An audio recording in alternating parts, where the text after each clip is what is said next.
자, 1920년대에는 우리 민족운동이 분화됩니다.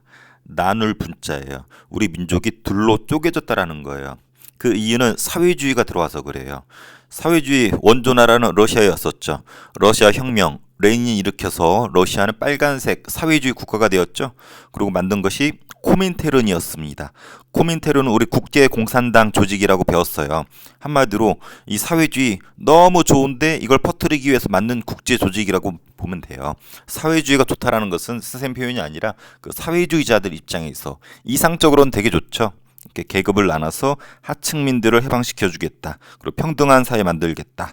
이런 것이 사회주의의 주요 사상인데 이것을 퍼뜨리기 위해서 만든 코민테른 계속 나옵니다. 국제공산당 조직으로 사회주의를 퍼뜨리기 위한 조직이라는 거. 그래서 얘네들이 좀 약자를 위한 사상이 사회주의잖아. 그래서 약한 나라들, 약소란 말은 약한 민족.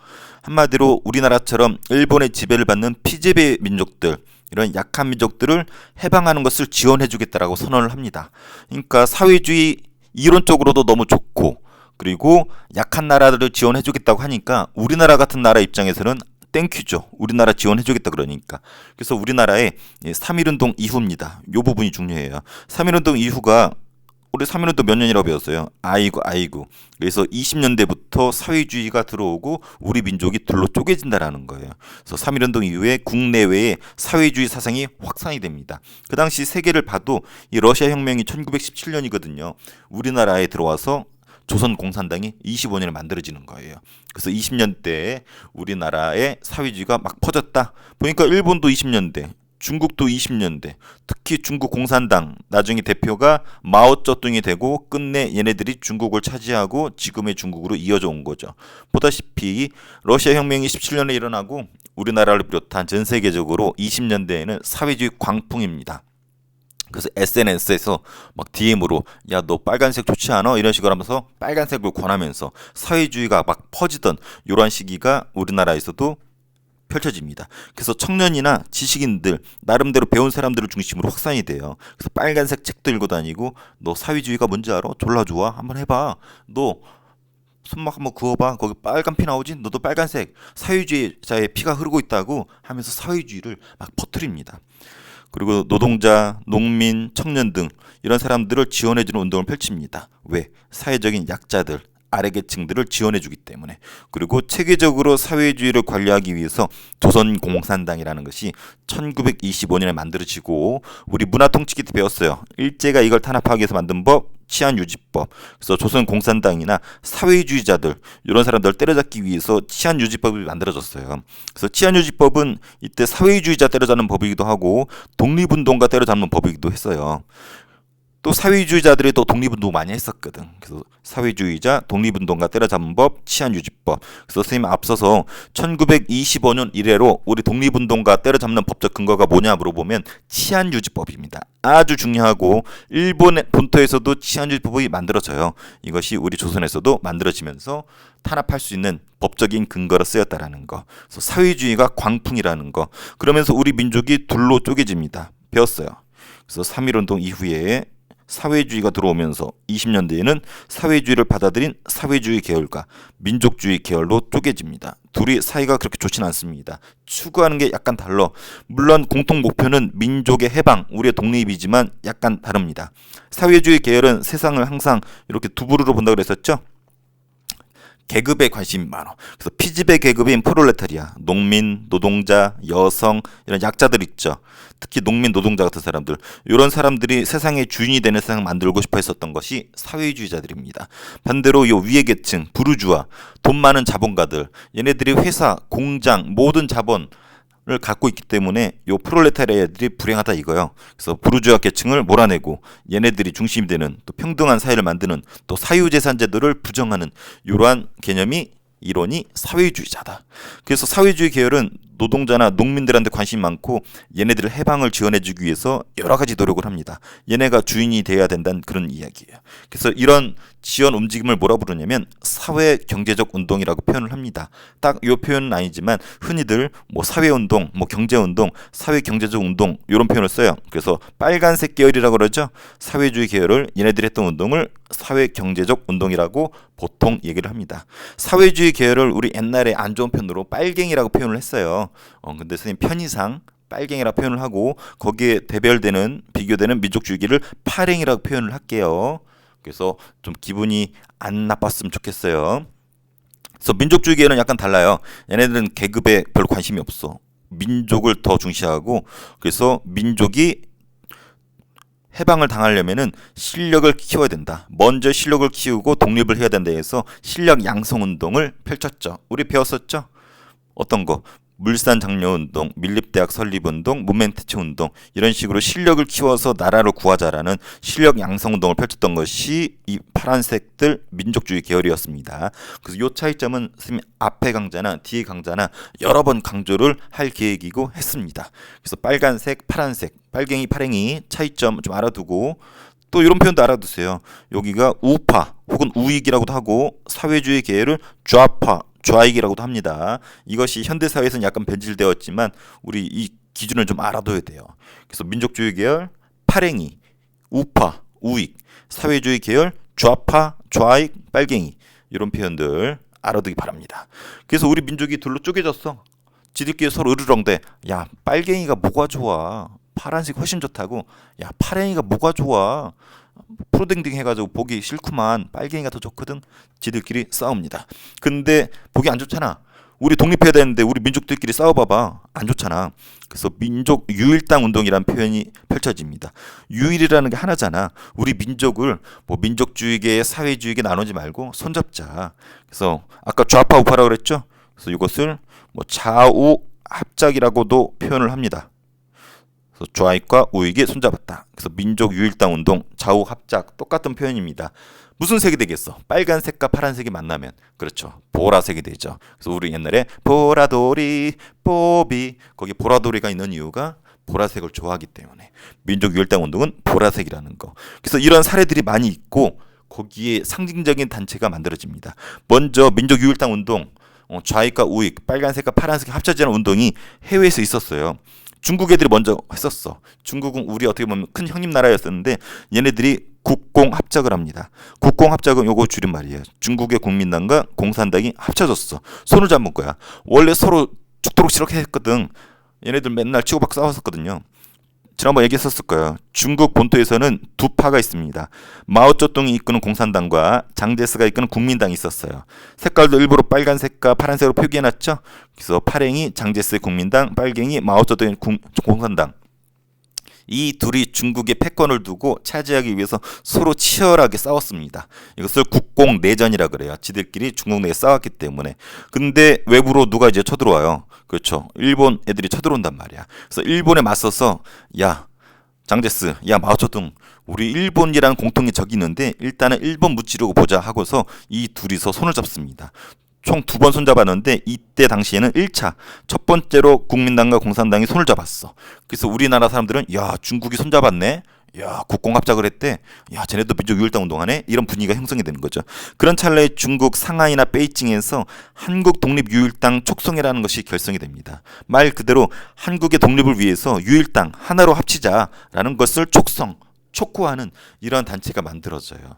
그래서 중국 베이징과 상하이 등지에서 한국 독립 유일당 촉성해. 우리도 하나로 합치자. 중국 형님들도 합쳤는데 우리도 합쳐야 되지 않겠느냐. 그래서 한국 독립 유일당 촉성해. 이러면 졸락이네. 졸락인 이런 것들이 만들어집니다. 목적은 합치자. 모여라. 그리고 만주에서 이런 분위기 속에서 삼부통합운동이 벌어졌어요.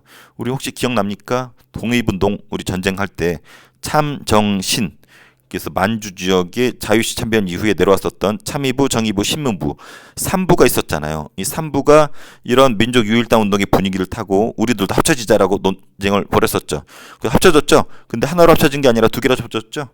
그래서 우리 요거 앞에 봤을 거예요. 참정신이 원래는 하나로 합치자는 논의가 있었지만 2개로 합쳐집니다. 어떻게? 만주 남쪽의 국민부, 만주 북쪽의 혁신회. 그래서 요거 배웠어요. 그래서 만주에서 삼부통합운동도 그 당시의 분위기를 타고 벌어진 운동이었었다라는 거. 그러니까 중국 형님들 합쳤어. 중국에서 우리도 합치자는 논제가 있었고 만주에서는 실제로 미완성이지만 두 개를 합쳐졌어. 이런 분위기 속에서 국내에서도 영향을 탑니다. 때마침 60만세 운동이 벌어졌어요. 우리 바로 전 시간에 배웠었죠. 누구의 죽음. 그렇죠. 마지막 황제였던 순종 황제의 죽음을 계기로 사람들이 많이 모이잖아. 그걸 이용해서 만세를 부르려고 했었었죠. 그래서 민족주의 세력과 사회주의 세력이 손을 잡았어요. 다른 말로 빨갱이나 파랭이가 손을 잡아서 같이 만세 운동을 계획을 했었죠.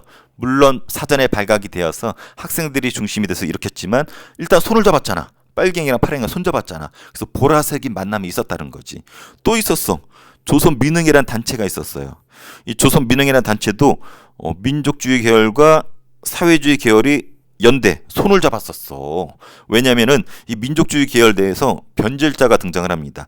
자치운동을 주장하는 애들이 등장을 하거든. 자치운동이 뭐예요? 일본이 허락하는 내에서 자치권을 얻어내자. 한마디로 일제 식민 지배를 인정하는 그 내에서의 자치권을 얻어내는 이런 움직임이 있었는데 한마디로 변절자들이죠. 일제 협력을 인정했기 때문에 일제 식민 지배를 인정했기 때문에 이 사람들 비판을 많이 했었거든. 그래서 민족주의 계열 내에서 둘로 쪼개집니다. 이 자치운동을 하고자 하는 타협적인 민족주의 계열과 얘네들을 비판하는 비타협계로. 그래서 여기서 말하는 비타협계 민족주의 계열과 사회주의 계열이 손을 잡았어. 비록 일부지만 이 단체가 조선민흥회입니다. 그래서 60만세 운동 손 잡았죠. 조선민흥회 이런 새끼들 비판하면서 좌익과 우익의 손을 잡았어. 그러다가 정우의 선언이라는 것을 빨갱이들이 선언을 하게 됩니다. 이게 무슨 말이냐면 아까 치안유지법 있었죠. 공산당 때려잡기 위한 법, 빨갱이라면 잡아들이는 법이 만들어지면서 사회주의자들이 궁지에 몰리게 돼. 그래서 비타협적 민족주의계. 야, 민족주의계 꼴 보기 싫지만 그래도 타협적이지 않는 비타협계는 그래도 봐줄만 하다 해가지고 사회주의 계열이 얘네들한테 선언을 합니다. 야, 파랭이 너네 꼴 보기 싫지만 그래도 타협적 민족주의계보단 난 것 같아. 우리 손잡자. 우리 지금 치안유지법 때문에 지금 졸라 곤란하거든. 우리 좀 도와줘. 해가지고 손을 잡자고 하는 정우의 선언을 하게 됩니다. 그래서 요 세 가지는 국내에서 있었던 좌익과 우익의 소규모든 어떤 선언이든 큰 규모든 손을 잡은 사례가 되는 거죠. 옆에 볼게요. 3.1운동 이후에 사회주의가 들어오면서 우리 민족이 사회주의계랑 민족주의계로 쪼개진 걸 표현하는 겁니다. 그래서 우리나라에 공산당도 만들어지고 요 때려잡기 위해서 치안유지법이 만들어지죠. 그래서 궁지에 빠진 조선공산당 사회주의계열에서 정우의 선언을 선언하죠. 야, 손잡자.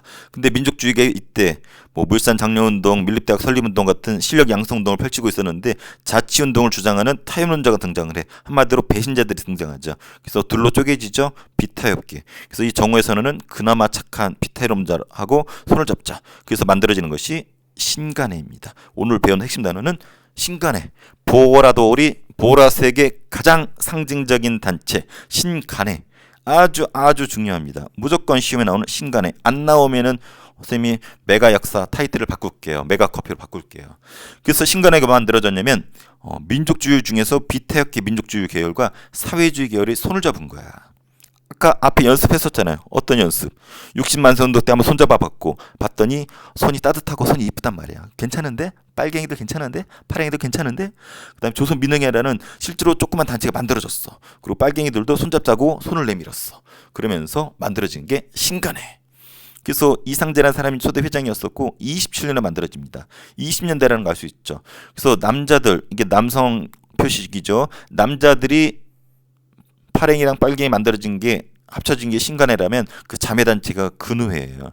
그래서 남편이 신간회에서 좌우합작을 했다라면은 그 부인들 있죠. 여성들은 근우회를 만들어서 좌우합작을 했습니다. 그래서 근우회는 뒤쪽에 이미 영상 찍었지만 뒤쪽에 여성계 운동으로 또 나옵니다. 근우회도 아주 중요해요. 그래서 남자의 좌우합작은 신간회, 여성은 근우회. 얘네 강령이 되게 중요합니다. 우리는 정치, 경제적으로 각성 촉진한다. 우리는 단결을 공고해야 한다. 단결이 누구누구 단결이겠어요? 좌익과 우익. 우익 중에서도 비타협적인 게. 그래서 좌익과 우익의 단결을 공고히 하자. 요게 중요해요. 우리는 기회주의를 부인한다. 저 기회주의자 새끼들, 눈치 봐가지고 기회 타는 저 새끼들을 꺼지세요. 부인한다. 기회주의자 누구겠어요? 눈치챘죠? 어떤 애들? 타협적 민족주의자들, 자치론자들 말하는 거죠. 일제의 식민 지배를 인정하고 자치권을 얻고자 했었던 타협적인 민족주의자들은 기회주의자라고 표현을 했어. 저 새끼들을 부인하자. 꺼지자 저 새끼들은. 그래서 이 강령, 그래서 이 기회주의란 표현이 누굴 의미하는지, 왜 이런 강령들이 나왔는지를 이해해야 됩니다. 얘네들 활동 특이한 점은 본부가 서울에 있었지만 각 지에, 심지어는 해외에 지회가 있었어. 우리 편의점 보면은, 편의점이 아니라 우리 치킨점 보면 본사가 있고 지점들이 많이 있죠. 전국 곳곳에 지점이 있어서 네트워크가 형성되어 있잖아. 얘네들은 지혜가 있을 정도로 아주 왕성하게 활동했고, 일제 강점기 때 있었던 뭐라 그럴까, 회원들이 내가 알기로는 제일 많았던 단체가 신간회일 거예요. 선생님 구체적인 데이터 메모를 안 해놨는데 어마무시하게 많이 있었고, 우리 앞서서 신민회 기억납니까? 일본한테 먹히기 직전에 신민회라는 단체가 있었잖아. 근데 얘네는 비밀 단체였었어. 근데 끝내 해산됐지만 신간회는 합법적인 공식적인 단체예요. 일본도 인정했어. 그래서 합법적인 단체이기 때문에 대놓고 지회를 두고 회원을 받고 많은 사람들을 가입시킬 수 있었습니다. 그래서 지혜가 있었다는 게 아주 큰 특징이고, 그리고 이쪽은 보세요. 빨간색, 파란색 중에 어느 사람들의 성향이겠어? 강연회나 연설을 통해서 민중들 계몽 깨우쳐 주려고, 똘똘하게 해주려고 했던 사업. 그렇죠. 민족주의계, 다른 말로 파랭이들의 활동이겠죠. 또 사회경제적 운동, 농민이나 노동자들을 위한 운동 지원해주는 거. 그렇죠. 이건 좀 빨간색들, 사회주의 계열. 왜냐면 신간회가 빨갱이랑 파랭이가 같이 있잖아. 그래서 이런 활동들을 다 지원해주는 거야. 파랭이 지원활동, 빨갱이 지원활동. 여기서 시험에 나오는 건 요거죠. 우리가 앞서 광주 학생 항일운동 기억나죠? 나주역에서 후쿠다, 이 새끼가 박기옥의 머리를 끌어당기면서 희롱하니까 얼굴 좀 자른데 했더니 옆에 있던 박준채, 박기옥의 사촌 남동생이었던 박준채가 후쿠다를 부르죠. 허이 come here 원숭이, 어디 사람의 머리를 끌어당기면서 원숭이가 희롱하는가 했더니 후쿠다가 조센징 새끼란 말에 그냥 눈이 뒤집힌 박준채가 선빵을 날리면서 패싸움이 벌어지고 전국으로 시위가 확산되죠. 역시 광주 학생 항일운동이었는데 광주에서만 이 사건이 끝날 수가 있었거든. 근데 여기에 진상을 조사하겠다라고 해서 진상조사단을 파견을 합니다. 요걸 알리면서 전국으로 파급이 된 거야. 심지어는 대규모 민중대에 사람들 불러 모아서 집회, 요새 촛불 집회 같은 거 몇 번 있었잖아요. 그런 거 하려고 했었어. 하지만 일본의 방해로 실패. 그래서 요 부분이 아주 중요합니다. 신간의 활동 중에 광주 학생 항일운동을 전국 단위로 키웠던 진상조사단을 보냈다는 부분, 그리고 비록 실패했지만 민중대회를 준비했었다는 부분, 요 부분이 시험에 무조건 나오니까 꼭 알아두세요. 그런데 이 좋은 단체가 해소당합니다. 해체랑 해소가 좀 달라요. 해체는 해체시키고 없어지는 거고, 해소는 발전적으로 뭔가 다른 것을 다시 만드는 것을 해소라고 해요. 왜 이게 해소되냐면 지도부가 바뀌었는데 얘네가 일제랑 좀 타협하려는 좀 변절된 모습을 보여. 그리고 빨간색이 우두머리였었던 그 코민테른 있죠. 국제공산당 조직 얘기했었죠. 빨간색을 퍼뜨리게 만들었던 국제공산당 조직이 노선을 변경시킵니다. 야, 신간에 내 빨갱이들 잘 들어. 내 카톡으로 안냈는데 야, 파란색하고 손잡아 보니까 쟤네들 별로야. 저 새끼들 변질되는 것 같아. 그래서 우리는 다시 어디로? 그렇지. 우리 프롤레타리아 계급, 얘네들을 지원하는 쪽으로 다시 선회하자. 그래서 노선을 변경시킵니다. 원래 우리가 추진했었던 계급투쟁으로 바꾸는 거야. 파랭이들하고 헤어져 라고 안내를 때립니다. 그리고 우리 혁민국가였었던 중국의 1차 국공합작이 결렬돼 버려. 짱제스랑 마오쩌둥이 서로 헤어집니다. 그리고 그래서 우리 신간의 내 사회주의 세력이 해소하자라고 주장을 해요. 근데 비타협계 민족주의 세력들은 좀 미련이 있었거든. 반대했는데 끝내 해소가 결정이 됩니다. 27년에. 그래서 1927년에 만들어져서 31년까지 대략 4년 정도 유지되었던 것이 신간회고 엄청 중요하다는 거. 일제 강점기 때 최대 규모의 합법적인 단체였었다는 거. 아까 얘기했었죠. 지혜도 있었고 엄청나게 많은 사람들이 가입을 했습니다. 또 대놓고 활동을 할 수 있었어. 합법. 일본이 왜 합법을 했냐면 신민회처럼 몰래 하면은 관리가 어렵잖아. 그러니까 대놓고 허용해주면서 감시하기 편한 거죠. 그리고 민족주의 계열과 사회주의 계열이 손잡은 사례라는 거죠. 최대 규모의. 물론 민족주의 계열은 비타협계만 해당이 되죠. 그래서 민족유일당 사례, 혹은 민족협동종선, 혹은 좌우 합작의 대표적인 단체가 신간회였었다는 거 꼭 알아두기 바랍니다. 아주 중요한 거 배웠어요. 자, 사료를 볼게요. 자, 사료. 교과서에도 많이 나오죠. 조선 민흥회는 신간에 앞서서 좌익과 우익의 손잡은 또 하나의 사례라고 했었습니다. 그래서 이 정도 알으면 되고, 이 정오의 선언은 중요해요. 사료문을 봐줘야 됩니다. 그래서 이런 표현을 써. 자, 저 파랭이 새끼들이 타락하지 않는 한 적극적으로 제휴 손 잡읍시다. 이런 표현을 쓰죠. 그래서 민족주의 세력에 대해서 저 새끼들이 타락하지 않으면 손 잡아보자라고 정오회가 선언을 하게 됩니다. 왜? 이 사회주의 세력도 치안유지법으로 곤경에 처했거든. 그래서 파랭이들과 손을 잡게 됩니다. 신간의 해소, 신간을 해체하자라고 주장하는 거죠. 그래서 누가 주장했다? 사회주의계에서 주장했었다. 요 표현. 자, 그리고 우리 요약한 거. 요게 중요했었죠. 요거 한 장에 우리 지금까지 배운 게 다 녹아 있습니다. 뒤에 배울 부분도 있지만 요 부분을 보고서 정리하면은 시간도 절약되고 좋습니다. 그래서 본문은 꼼꼼하게 공부할 때, 요거는 요약본으로 정리할 때. 자, 앞뒤에 몇 번 계속 반복이 되는데 반복하면은 암기 과목은 쉽습니다. 반복할게요. 자, 3.1운동 이후 아이고 이후니까 1920년대입니다. 사회주의가 들어오면서 사회주의 계열의 유행이 타죠. 반대로 민족주의계. 사이가 안 좋다고 그랬었죠. 서로 추진하는 게 다르죠. 얘네는 약자들인 사회 경제적 운동을 펼쳤고 얘네들은 실력을 키워서 독립을 하려고 그랬었고, 근데 민족주의계가 또 둘러 쪼개지죠. 왜? 20년대 변절자들이 등장해요. 자치론자들, 특히 이광수 이런 새끼들인데 한국인의 자치권, 참정권을 요구하는 일이 벌어지죠. 한마디로 일제의 식민지배를 인정하자라는 사람들이 등장을 해요. 그래서 일제랑 타협했기 때문에 타협계 혹은 자치론자라 부르고 욕을 많이 하죠. 반대로 변절하지 않았던 비타협계. 그래서 그나마 얘네들 한마디로 빨갱이와 비타협계하고 손잡을 수 있는 여지가 생겼죠. 일단 파랭이들은 민족주의계는 이런 운동들 좋아한다고 했었죠. 실력 양성운동, 돈 벌어서 대학교 세워서 깨우쳐줘서 독립을 하자.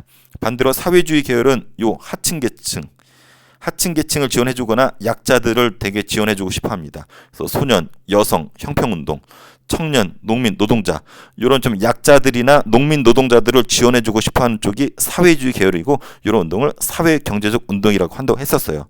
근데 교과서는 여기서 좀 나눠놨어요. 뭐 사회경제적 운동이다, 뭐 사회적인 차별을 없애려는 운동이다 이렇게 나눠져 있고, 특히 이 부분은 뒤쪽에 배우지만 원래 예전에는 같이 배웠어요. 그래서 우리 농민 노동운동 배웠잖아요. 뭐 암태도 조작쟁이, 원산 노동자 총파업 이런 부분. 그리고 청년들은 조선 청년 총동맹에서 좌익과 우익이 손잡은 단체가 있었다. 이 부분은 뒤에 배우고, 아까 이 군우는 배웠죠. 남성들이 신간회라면 여성들은 근우회. 소년운동에서는 방정환이 어린이들을 위한 운동을 했었고, 형평운동은 백정 출신들이 사회적 차별을 없애달라는 운동. 그래서 이런 것들, 이 공통점은 이 사회주의 계열에서 그래도 직간접적으로 영향을 받았다. 그리고 앞서 배웠던 학생들도 지원을 받았죠. 그래서 3.1운동, 60만세 운동, 광주학생 항일운동. 특히 60만세 운동은 순종의 인산일을 기념해서 만세운동을 준비했지만 사회주의계랑 민족주의계가 손을 잡았다는 사례가 되면서 신간의 탄생의 배경이 되었고, 광주학생 항일운동 때는 이 우리가 위에서 배운 신간회가 지원해줬다라는 거, 진상조사단으로. 그래서 전국으로 파급될 수 있게 도와줬다라는 거. 자, 민족유일당운동 오늘 배운 거죠.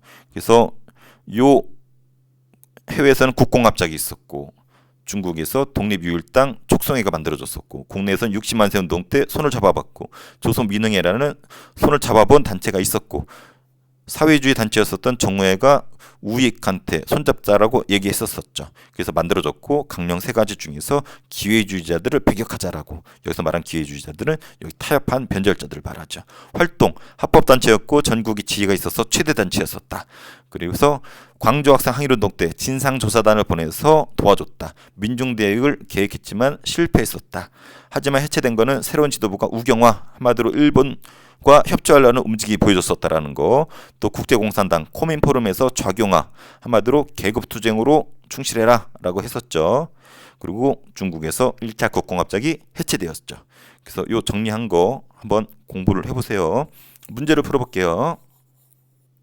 OX. 자, 사회주의는 3.1운동 이후에 청년 지식인을 중심으로 확산되었다. 맞죠? 치안유지법으로 사회주의가 공경에 처했죠. 신간에는 민족주의계 사회주의계 연합이다. 빨갱이 파랭이의 연합 맞죠?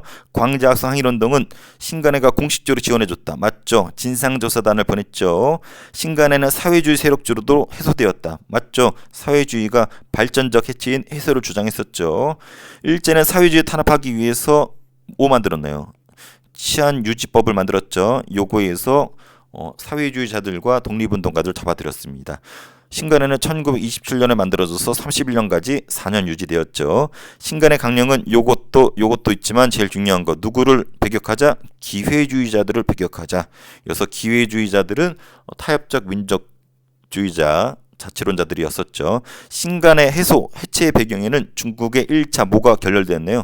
그렇죠. 국공합작이 결렬되었죠. 국민당의 장제스랑 공산당의 마오쩌둥이 서로 삐졌죠. 사회주의 계열은 노동자, 농민 같은 이런 프롤레타리아 계급의 해방에 관심이 많이 있었죠.